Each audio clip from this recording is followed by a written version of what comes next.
So thank you all very much for coming today. It's a true honour and a pleasure to be here today speaking at the Australian Wooden Boat Festival. We've got 45 minutes, so I'm going to tell this funny tale about my row across the Pacific. So I was going to do a bit of an introduction about myself, but I think you all know my name's Mahuta Robinson and I'm a boat builder, an adventurer, rower and sailor from Brisbane, Queensland. And ever since I was 14, I've had this dream to row across the Pacific Ocean. At that stage, I was living a very Huckleberry Finn-esque childhood, growing up on the banks of the Brisbane River. So I'd row to and from school every day, and on the afternoons and weekends, I'd be fishing and building dinghies and rafts, and I had this great fun childhood. And one day when I was 14, after reading books about Australian adventurers and solo sailors, I schemed up this plan. And one morning I woke up, looked myself in the mirror and said, Tom, you're going to become the youngest person ever to row across the Pacific Ocean, and you're going to design and build yourself a boat to do it in. So that's where this whole journey began. And normally this talk begins with this picture here, which is July 2022, setting off from Lima, Peru. But I'm lucky enough to be in a room full of kindred spirits. And so we're going to touch briefly on the design and build of my boat, Maiwar, here. So as you can see, she's a 24-foot double-ended clinker ocean rowing boat, really the only one of its kind in the world. And so as a kid, I had all these dreams and ideas of what this boat was going to look like. I had all these lines running through my mind. And then as I was doing my apprenticeship as a boat builder, I was always buying books about boat design and boat building. And then one day, this book turns up on my doorstep, The Whaleboat. And I looked at these lines, and instantly I realized that that was the sort of boat that I needed for my journey. These lines matched very closely to the type of vessel that I wanted. And these boats have stood the test of time and have been around for hundreds of years and are really well suited to rowing in ocean swells in the Pacific, Atlantic, all sorts of places. And so I set my mind's eye on this sort of boat. And so to design this boat, I started with a block of cedar. So I glued some bits of wood together, and then from there, a few afternoons a week, I carved this block of cedar into my ideal rowing boat. And that was a beautiful process, really enjoyable, using my hands and eyes alone to carve this shape out into what I thought was the ideal craft. From there, I drew up a lines plan, redrew it a few times, then took off a table of offsets. And then from there, I was able to loft the boat out full size. And so this boat design process was very traditional, very time-honoured. There was no calculations, there was no computer modelling, no 3D modelling, nothing like that. It was all very traditional, and it was all really by hand and eye. So you can see the boat here, just set up. So I've laminated up the two stems out of Douglas fir. The keel's also Douglas fir, and I've wrapped the ribbons around the moulds to work out the lining of the planking. You can see here, she's planked up there, and I'm mocking up the cabin arrangement there. I chose to build it with the glued clinker method of construction for a couple of reasons. Firstly, it's a very good way to build a lightweight monocoque structure. Secondly, it doesn't use much epoxy at all, which I'm a fan of. And thirdly, it was a good challenge. So a double-ended clinker is a pretty challenging way to build a small boat. And so that was how I decided to go. And she's planked with 1/4-inch marine ply, so she's very thin. And she ended up being quite a lightweight vessel before I put all the food and water in her. And so she was ribbed with steam-bent spotted gum ribs with clenched copper nails, which is a pretty standard way of doing things here in Australia. There's the cockpit there under construction, separate watertight compartments.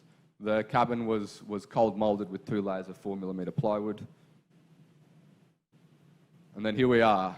And so it took 5 months to build the boat, and then another 6 or 7 months just to get that boat to Peru. That was a really difficult time during COVID. It was very, very hard, but I managed to get the boat to Peru. There was a month of fighting with Peruvian customs to get the boat out of the container and out of the shipyard, but then I made it to the Peruvian Yacht Club, who were amazing sponsors, who really looked after me so well. And I found myself rowing away from the Peruvian coast, and people asked me, Tom, what was that like? Were you scared? Were you fearful? But really, there was no time to be scared or fearful. I was really determined and focused on those first few days, because those first few days were going to be make or break. There was lots of shipping in this area. There's pirates out there. There's all sorts of things going on.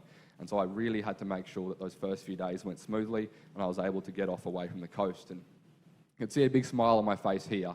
And I was smiling because I was happy. This was a childhood dream that was coming to reality. I was also smiling because there was these dozens of boats all around me. There was rowing boats from the Navy, and there was naval patrol boats. And then there was a naval brass band in a launch.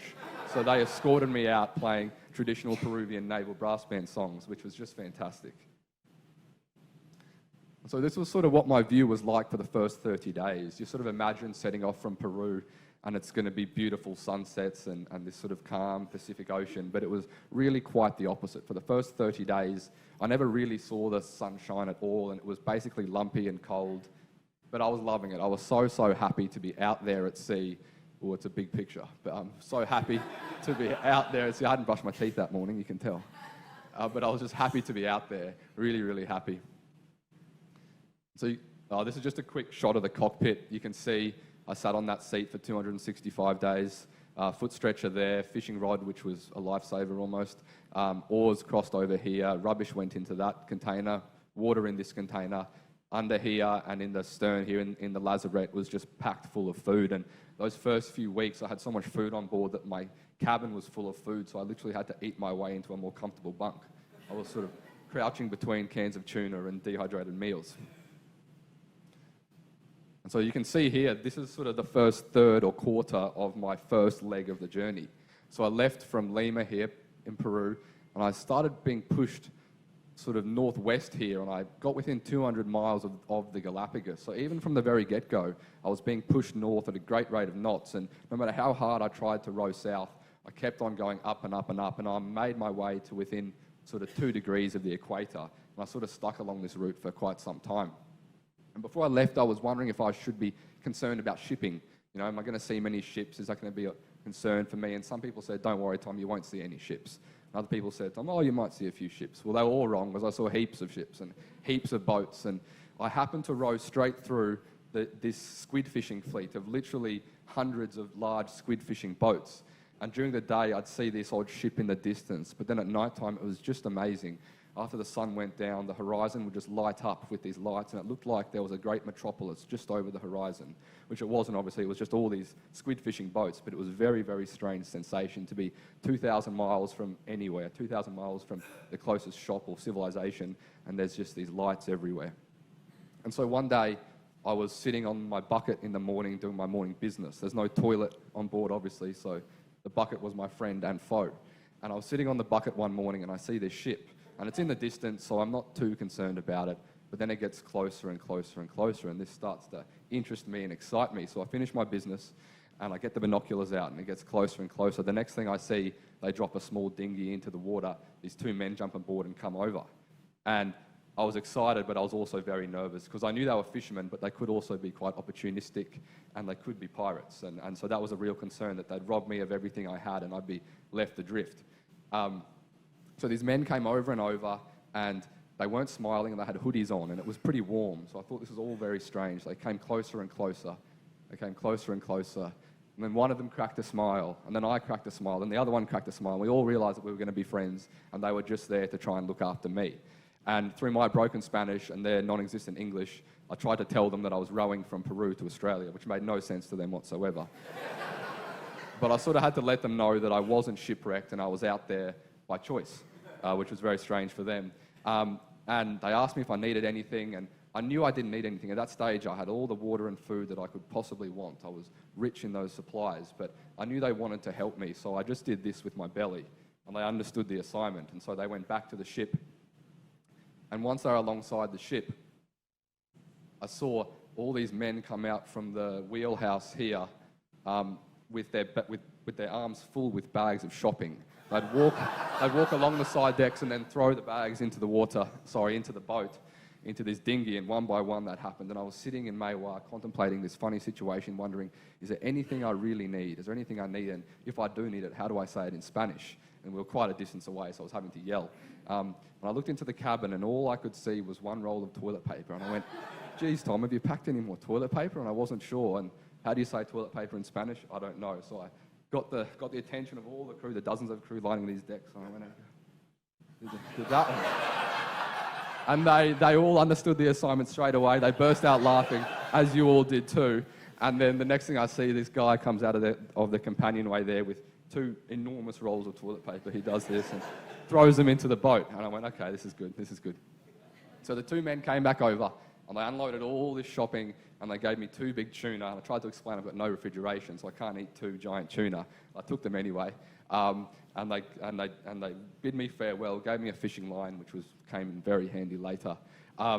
And then they turned around and they jumped back aboard their ship, and the ship gave 3 loud toots, steamed away, and just like that, it was all over. For 49 days, I'd seen nothing. For an hour, I had this amazing interaction with these people, and then it was all over and gone. I just sat in the cockpit and I couldn't stop laughing. I just thought it was the silliest scenario in the world. But I was surrounded by all this shopping, and so I was licking my lips with greed and excitement. What am I going to find in these bags? Some bully beef and some tin tuna and some rice and some good staples. But I open it up and there's biscuits and lollies and jam and Powerade and cigarettes, which was the last thing I needed, So if I was actually hungry and in need, then that wouldn't have helped me one bit. But it was funny. It was very funny.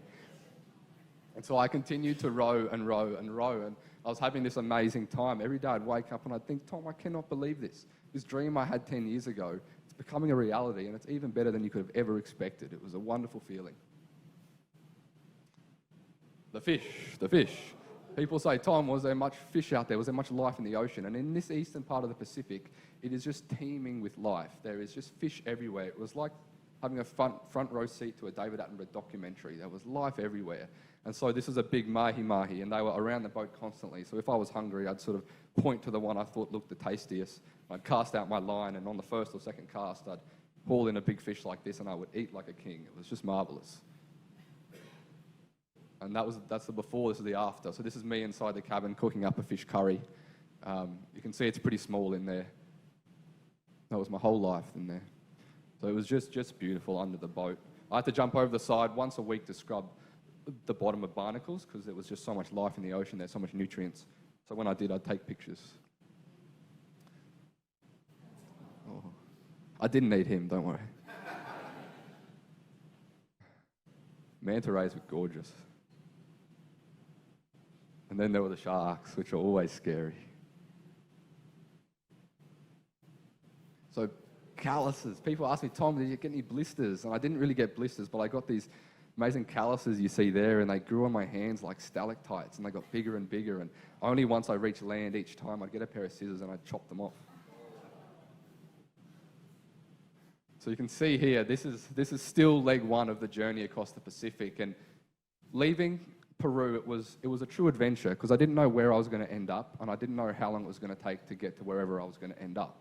So in many ways, it was a true adventure.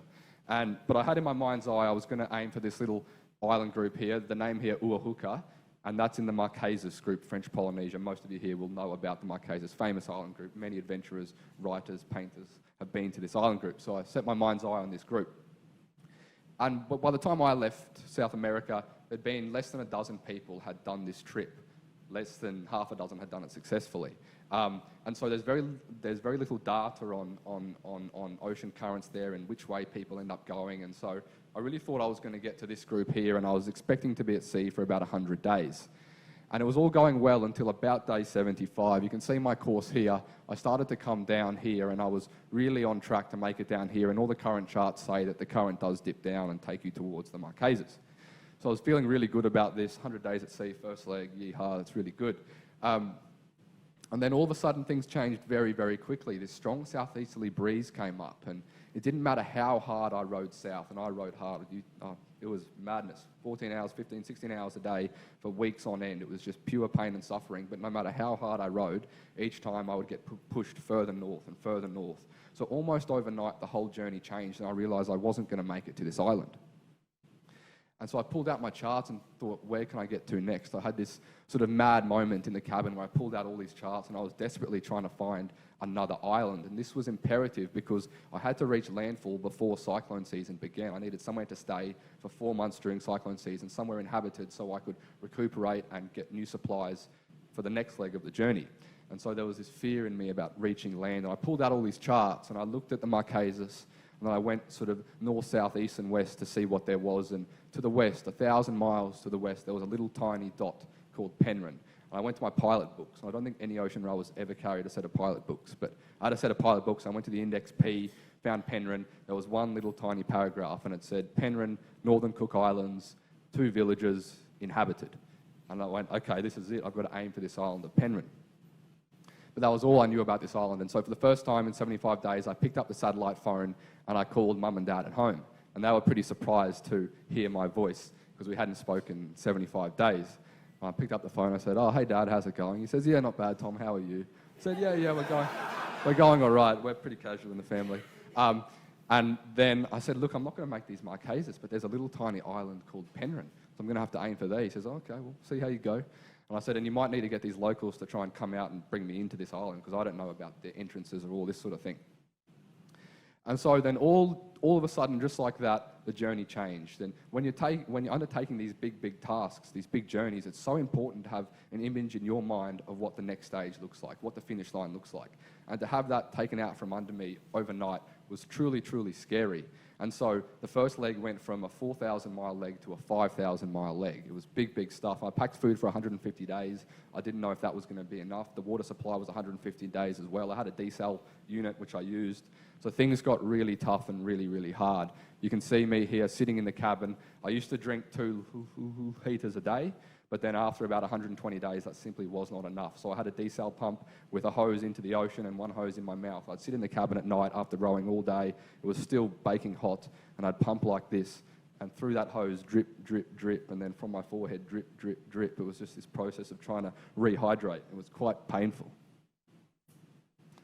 And then, but from that real hardship, from those weeks and months of real pain and suffering came this inner peace and inner joy, the likes of which I've never experienced before. I'd read about in books, and it's the likes of which I'll never experience again, I don't believe. There was this warm inner glow that radiated out from within me, and I couldn't have been happier about my place in the earth and the decisions I'd made to get to that point. It was sort of nirvana-like in its essence, and there was probably a 10-day period that was like that, and this warmth just kept building up inside me. It was truly a beautiful thing. Big smile on my face. So here's the island of Penryn, this little atoll I was aiming for, and all I had was a sketch in a cruising guide. I didn't really have much information at all. You can see there's 3 entrances. There's 1, 2, 3, and the rest is just coral atoll, extremely dangerous. The swells there are unimpeded all the way from South America. So there's big breaking swells here. And I was trying to make it to these entrances, and I knew that a boat was going to come out and get me. I just had to get to this island.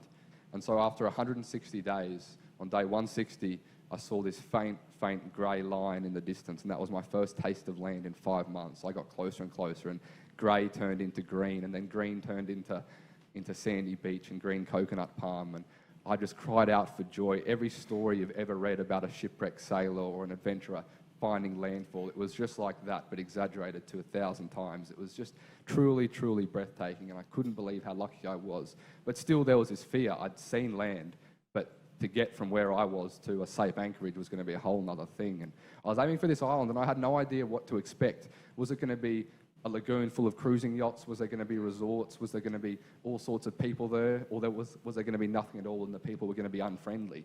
I had no idea, but I knew I had to stay there for 4 months. So I found myself approaching Penryn, or Tonga-Leva as they call it. Found myself approaching, and then this boat came out. And I saw this boat full of these big, brown, jolly, smiling people. And I just couldn't help but just smile and wave and jump up and down.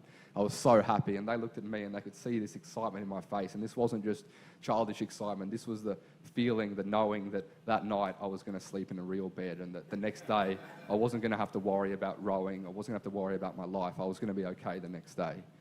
So I threw them a tow line, and they towed me through this pass, and it was just the most gorgeous thing. We enter through this pass, and there's these beautiful white sandy beaches, these coconut palms, big dramatic breaking waves on the coral. And I looked down, and for many months it had just been this deep dark ocean blue, and then it became this turquoise, and I could see the sandy bottom, and I could see people come out of their houses and wave to me, and I waved back, and I had this feeling that this was going to be a special island.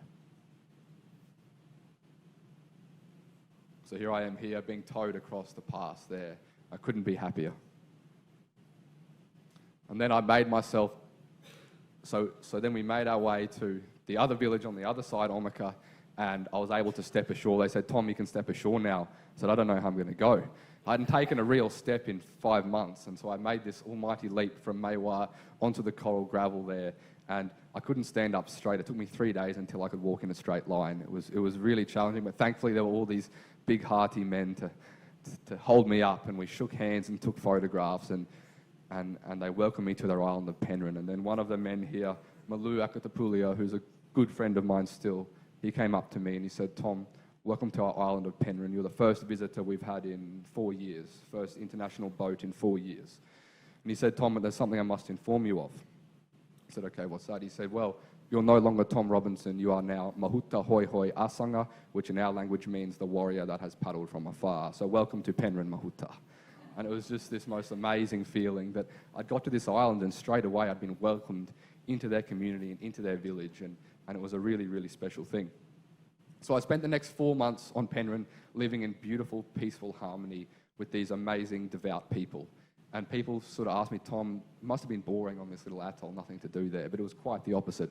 These people lived strict, devout lives, and so there was always church services. There was singing and dancing practice 5 nights a week. There was fishing to do. There was cooking. There was all sorts of things to do. So we were always busy on Penryn. I'm just going to quickly run through a few pictures to give you an idea of what life's like on Penryn. Oh, we'll go back. There's little Aliki Sao. She was one of my good friends on the island. There's a typical Penryn home you see here. There's the church, Zionna. So they go to church 5 times a week, and everyone has to go. You don't have a choice, but I loved it. It was an amazing period of my life. There was always feasting to be had, always feasting. It was lovely. And dancing, they loved to dance, and I was there for the Easter celebrations and for the Christmas celebrations, and so there was always dance practice, and then they'd culminate in these sort of festivals where everyone gets together in these beautiful outfits and they sing and they dance the day away, and it's just spectacular.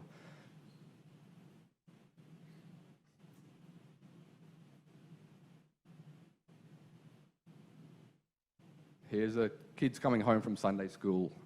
So if you're under 40 and you go to Penryn, you've got to go to Sunday school 4 times on Sunday. Just keep it in mind. And then it became time to leave Penryn. And I thought there might be a few quiet goodbyes, but they really turned it on. There was 4 separate going away ceremonies for me, and it was really only then that I realised what an impact they'd had on me and I'd had on them. For the kids of the village, it was so great to have a visitor, and we'd go rowing in Maiwar around the lagoon, and I'd help them with things, and they'd help me, and I'd babysit, and all these sorts of things. And so there's this amazing ceremony where this is in the village of Te Tautua on the eastern side. And they set a table for 40 people, which is everyone in the village. And then I sit here at the end of the table, and all the village sits there like you are here, and they all sing. And they sing and sing and sing, and one by one they come up to you, and they give you a necklace, or they give you some earrings, or a fan, or a hat. And these are all things made on the island from the shells and from the coconut palms. And they put days and days into making all these gifts and for preparing this feast. So one by one they come up and they kiss you on the cheek, and they put a necklace around your neck. And so I was weighted down by the dozens of necklaces you can see here.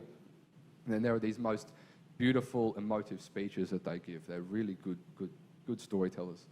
And so there was lots of tears. And then I thought, okay, it's all over now. But no, I've got to sit at that table and eat by myself while the whole village sings. And only once have I finished eating can the village stop singing and then join me at the table, and they all sit down and they eat their food. And then I've got to keep eating. This is amazing, amazing ceremonies, really, really special. So there was 4 of those. And then the morning of my departure came, and that was very, very sad. There was hardly a dry eye in the village. There was a special prayer service that morning, and all the mamas of the village made breakfast for me, so there was breakfast for everyone. And we sat and we ate, and there was speeches, and then I went on my way, and that was really, really something.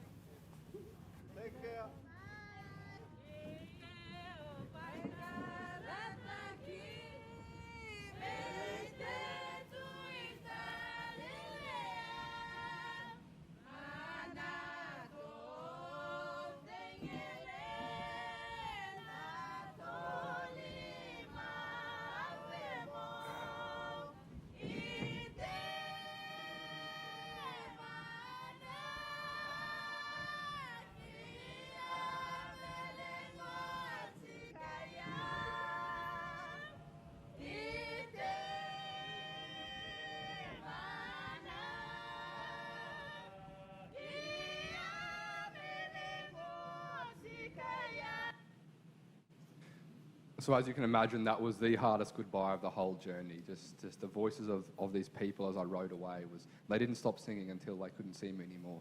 It was truly special. And my parents got a text message from one of the men on the island, and he said, "The village is very quiet all day because Mahuta has left and we will no longer hear the children calling Mahuta's name." It was very, very emotional. And then I set off once again out into the unknown, not knowing how long I'd be at sea, where I was going to get to next.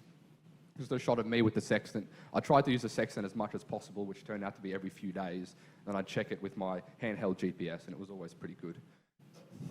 A few exceptions, of course. So here we are, here rowing.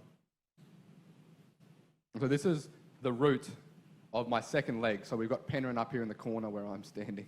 And then you come down, down, down, past these other Cook Islands here towards American Samoa.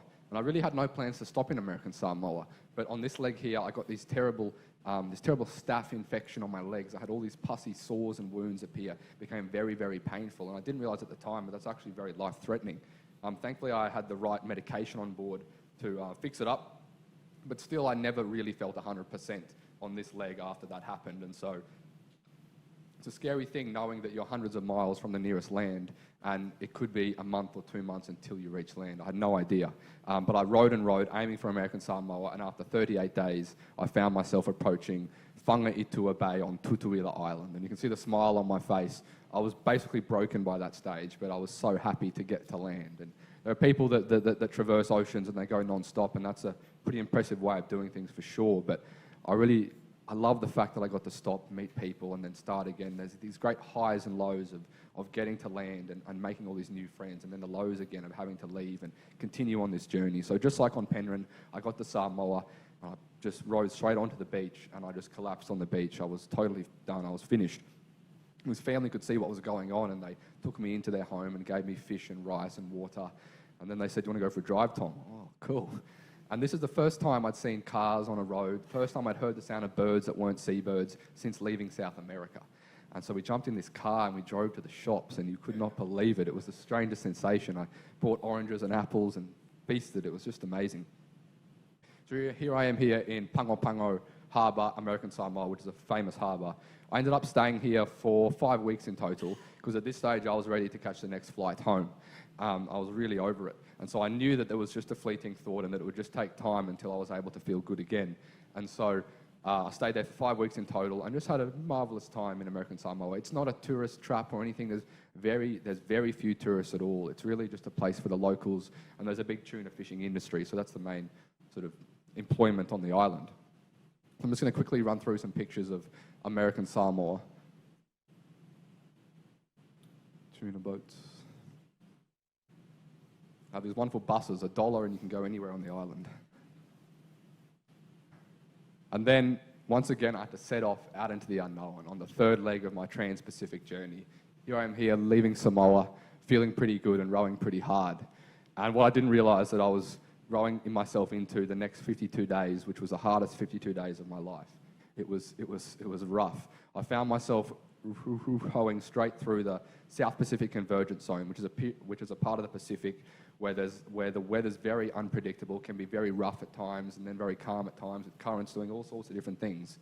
So as you'll see on this route here, it was anything but easy. There's a few times here where I'd row all day and then get pushed backwards for a couple of days, and then row all day, then get pushed backwards, and then push this way and that way. And on this trip, it was also the roughest conditions of the trip. You know, sometimes it was blowing 50 knots, and I'd have the sea anchor out, and that's frightening. You've got the sea anchor hanging off the stern of the boat, and each time a wave crashes over the boat, it engulfs the boat, and you just feel that sea anchor line go tight, really, really tight, and then the whole boat springs back, and I'm sitting in the cabin here, and there's no hope for sleep when it's like that. It's really, really difficult.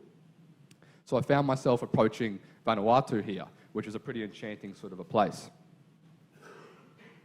And so I was aiming for this island here. Well, I was aiming down here, but then the breeze pushed me up here. So I was aiming for this island of Gower. And this breeze that was pushing me northwest here kept pushing me. And so I knew I had to try and get to this island of Gower here and find an anchorage so I could be out of the conditions and I could wait out until the breeze abated and then continue on. So I found myself approaching Gower, and I got closer and closer, and it's this great dramatic volcanic island with a reef around, sandy beach, all the rest of it. Gorgeous, gorgeous island. And I was rowing along the northern side there, getting closer and closer to land until my oar span was just outside the waves that were breaking on the reef. I'd been rowing for a few hours, and it was getting into the afternoon, and by that stage I still hadn't seen any form of human life. No anchorage, no boats, no village, nothing. I was rowing along, I still hadn't seen anything at all.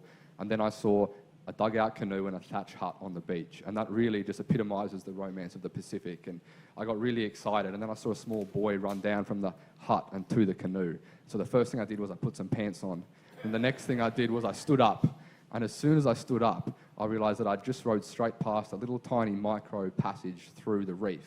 And at this point, I had to make a decision, split-second choice. Was I going to keep going and try and find a proper safe anchorage, or was I going to turn around, row back into the conditions, and try and get through this pass? And I had no idea what the tide was doing. I had no idea if it was going to be safe for me to go through. But I made that decision. I pulled the rudder hard over, and with all my might, I pulled and pulled and pulled back into the waves and back into the breeze, back towards the entrance of this pass.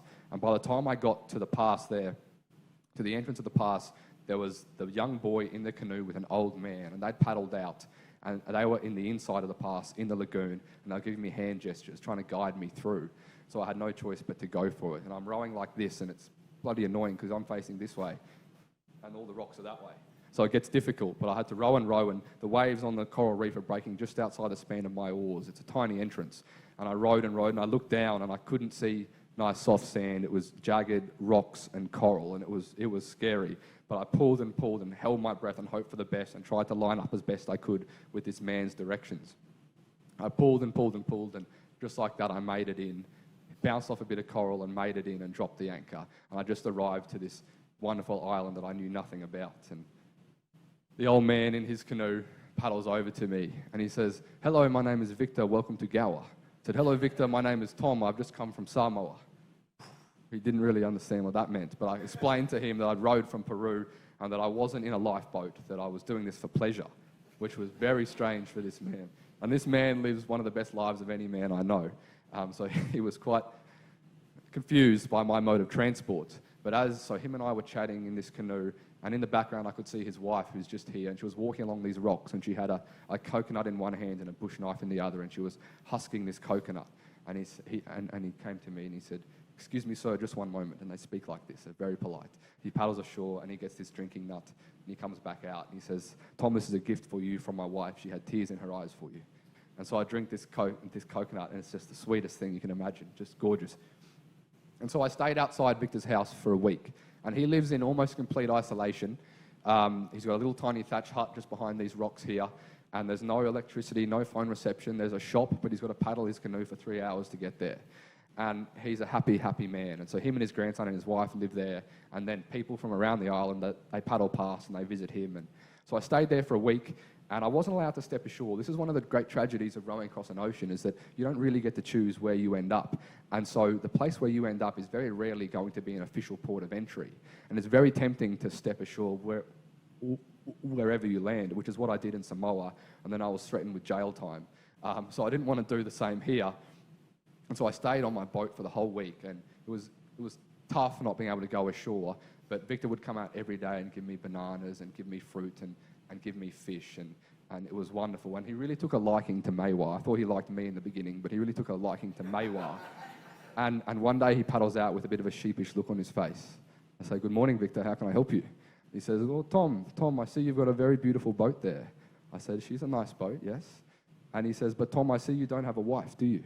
I say, "No, Victor, no wife. What can you do for me?" And he said, "Well, I've got this beautiful niece, Tom, and she doesn't have a husband." I said, Victor, this is very tempting, but you must understand, I can have a wife, but if I have no land, what am I?" And he says, "I see, you drive a hard bargain, Tom, but you can have a bit of the beach here too, if you please." And so I'm standing here today because I didn't take up Victor on his offer for the wife and the land on the paradisical island. I continued to row.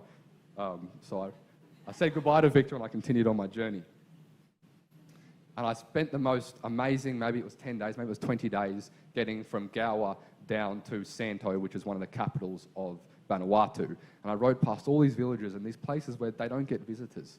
And so each time I rode past, these people would paddle out and they'd say hello to me and ask me if I was okay, and they'd share food with me. And it was truly, truly amazing. It was just stunning, stunning scenery. And of course, there was the kava drinking. Every village I got to. Carver drinking ceremony, next village, Carver drinking ceremony, on and on it went. And then I found myself in Luganville, and I stayed there for 3 weeks before I departed on the last leg of my journey. And once again, beautiful people, beautiful place. I was taken in. I stayed with a family. It was just this amazing place. Here I am with a church group here, and they really took me in. So I had a beautiful time there. And then I departed once again on the last leg of my journey, and what the ABC titled the make or break leg of the journey, which turned out to be very true. So here I am here, setting off from Luganville on the last leg of my journey, and we get to day 5. And at this stage, I'd spent 265 days at sea, traversed 7,000 nautical miles over the space of 14 months. And day 5 was not unlike any other day out in the Pacific. The conditions were relatively benign. I'd stayed dry all day, which is a good sign. I hung up the oars a bit early that afternoon, just before the sunset, and I was sitting in the cabin contemplating having dinner. And then all of a sudden I hear this great crashing sound, and the likes of which I hadn't heard before. And instantly Maiwar, my boat, is just engulfed by this huge wave and just tossed and turned over like a bath toy. And I found myself trapped in this cabin that was upside down, which had flooded instantly because that hatch was open. And the thing you've got to understand with these ocean rowing boats is that they self-right when you keep that hatch closed. So it's very important to keep that hatch closed. But obviously, it's very hot inside the cabin. When the conditions are benign, you keep that hatch open some of the time, let some air in. So I made the fatal flaw of keeping that hatch open. This wave that really took me by surprise, came out of nowhere. Instantly, the boat was capsized. I was in this cabin, flooded instantly. I held my breath, and I looked out through the hatch, and I opened it up, swam out from the hatch, and then clung onto the upturned hull. And this is when things got really serious. So I clung onto this upturned hull, and I realised that I was in a pretty bad situation and it could all be over. I then remembered that my EPIRB was still back inside the boat, so I had no choice but to untie myself from the boat, swim back under the hull, find the EPIRB, and then hold onto that thing as tight as I could. I then got a line tied around my wrist. And I tried to right the boat, which wasn't successful, and by that stage it was getting dark, and so I knew that it was going to be far too dangerous to continue to try and right the boat during the night time. So I had no choice but to tie myself onto the upturned hull and hold on for the next 14 hours. But at that stage, I had no idea how long I was going to be holding on. I had no idea what was going to happen next, but I had to cling on to hope. And that first hour was pretty desperate. I was really of the mind that it was all over and that I was never going to see friends or family ever again. But just like I'd done many times in this journey, I made a conscious decision to turn my perception around and realise that it wasn't all over and that I had to cling on to hope. And so from then on, I became marvellously positive about the whole scenario. It was very interesting, but I clung on to hope, and I was singing songs all night, and it was bitterly cold, and as you could see, I was not quite clad. And so it was really difficult stuff, and I had no idea if I was ever going to get help or if I was going to right the boat the next day and continue on this journey. There were so many unknowns. So I made it through the night, and bitterly cold, bitterly hard, and just wondering if I was ever going to see anyone again. And then I was looking out into the east, and then the black night turned into a bit of a purple, and then I knew that I just made it through the night, and that was a big goal achieved, surviving that night. And from then on, I knew that things were going to get better. And then not long after day broke, I saw a black dot on the horizon, and instantly I knew that it was a ship and it was coming my way. And that was the first time that I really came to grips with the fact that the journey was over, that despite 265 days at sea and 10 years of planning and dreaming, that then and there the journey was over. That was a hard pill to swallow, but one I had to swallow. And there's all sorts of times throughout that journey where things didn't go to plan. In fact, very rarely anything went to plan. And so this was just another hard pill to swallow. The ship got closer and closer, and I was sort of contemplating some sort of container ship perhaps, and we might be en route to China next. I wonder where I'll end up. They got closer and closer, and then I realised it was a cruise ship, and I couldn't believe it. I went, this has got to be a dream. And as it got closer and closer, only then did I realise that these decks were lined with literally hundreds of people with zoom lenses on their cameras and with these great big binoculars, and only then did I really become conscious of my own nudity. And so I had this kind of feminine kind of tuck going on there. And so this ship got closer and closer and closer, and it was just, there was a plane up ahead, up above, and there was this big ship, and by that stage the sea state had increased, and so it was all very dangerous. This was by far the most dangerous part of the whole journey. They dropped a rope ladder down the side of the ship, And then eventually, and it was blowing, I don't know, 30 knots now, I found myself bouncing along the side of this great behemoth of this ship until I got to the ladder. And I had no choice but to make a leap and cling onto this ladder. And only then I really realised how weak I had become, clinging onto this boat for 14 hours, literally white knuckles holding on. And then I got to this ladder, and it took all my strength to climb up this ladder. And I got up into a hole in the hull and climbed in through. And I was in this corridor just lined with staff and crew members, and it really was the most surreal thing. And I was nude. But they got these towels and they wrapped them around me.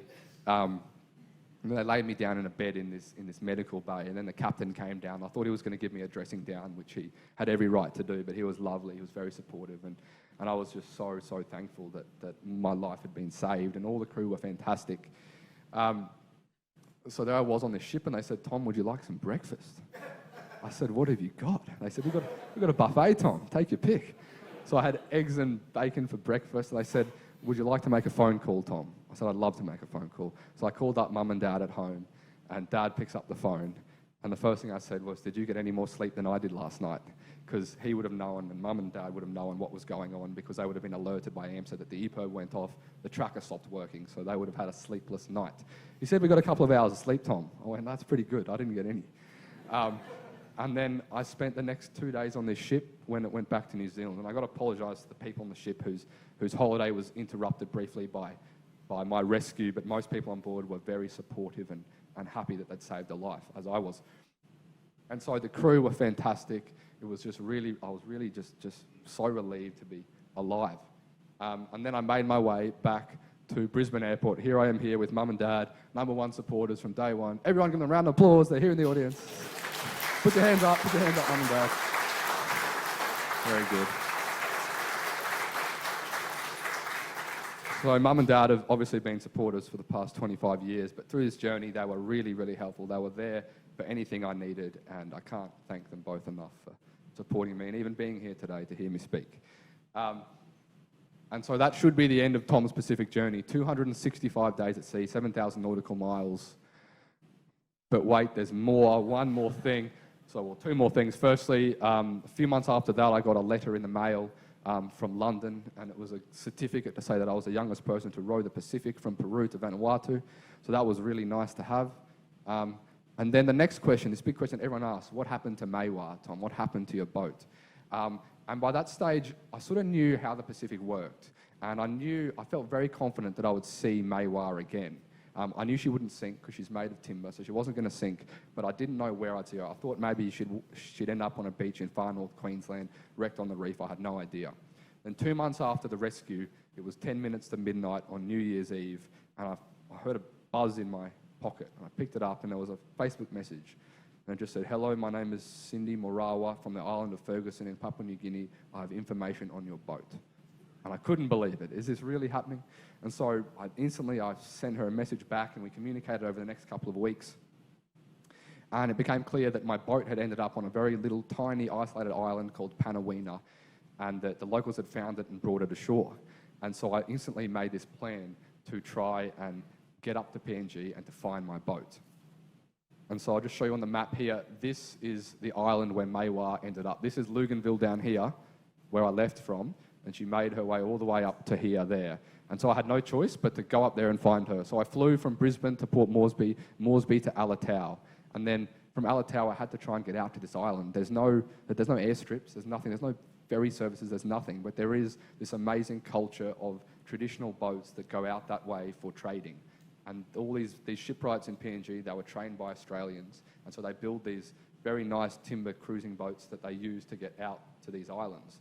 And so I walked along the docks in Alatau looking for a boat that was heading east. And I found this boat here called the MV Weltuso. She's only about 30 feet long, and all the hold and all the cabin is just full of drums of fuel and rice and bags of flour and sugar. And so all the passengers have to stake their claim either on the foredeck or on the top of the cabin here. So I jumped on this ship with a local mate, a guide, and we headed out. And for the next 36 hours, we steamed and we steamed and we steamed past these enchanting islands. And at night time, I'd lay on the top of this cabin and just hear the vibrations of the motor and look up at this amazing sea of stars up above. And it was a true adventure. The other adventure was great, but it was quite well planned and it was all on me. But this time I was on someone else's boat and I was at the whimsy of whatever happened. And I was laying on the cabin top one night and I heard the revs of the engine come down. And someone said to me, "Tom, we just arrived at Panawina, jump off." And so this dinghy comes alongside and I jump in the dinghy with my bags of stuff, tools to repair Maiwar, bring her home. And we get to this little tiny island and it was nighttime. And all these people from the village had come down out of their huts to see this white man arrive to their island, the likes of which they hadn't seen in 10 years. It was very, very strange. But we got to this island and I asked about the fate of Maiwar. And I heard so many conflicting accounts and answers. I didn't know what was going on. But the next day, we woke up and we took a canoe around to another village, and there we found Maiwar. And the poor girl was in a sad, sad state. I've been led to believe, whether it was through miscommunication or deception, that she was salvageable. But as you can see here, she was far from salvageable. The boat was a ruptured mess, really. And this is the gentleman here, Muelo, who found the boat. And so he was out in a canoe, a big sailing one, with his family, and they found Maiwar on the reef. And so they spent hours and they towed her back ashore. And they had this grand party with all this food on board, I believe. So Muelo was nice, and this time in the village was fascinating. Everywhere I went in the villages, and even the other islands in the Louisiade archipelago, there was little signs of Maiwar. They had shackles around their necks as sort of emblems there, and I found a pair of pants hanging in some mangroves down there, and there was just all these little signs of Maiwar everywhere. It was just amazing, but I sort of gave them everything I could. I tried desperately to get back a few things that were important to me, sometimes successfully, sometimes unsuccessfully, but most of all, I was taken in and looked after and had this most amazing time. I'll just run through quickly some pictures of life on Panawina. The poor children were terrified of me, because I'd never seen a guy that looked like me, and so I had this fun game of chasing them around the village while tears streamed down their eyes, and all the parents thought it was hilarious. So here's the people here. And they have these beautiful canoes.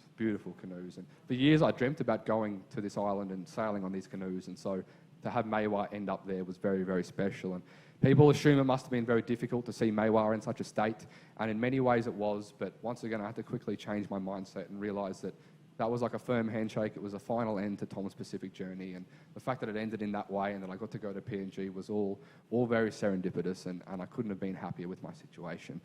So that concludes my talk. I'd just like to say a very big thank you to everyone who came along. Thank you for being a wonderful audience.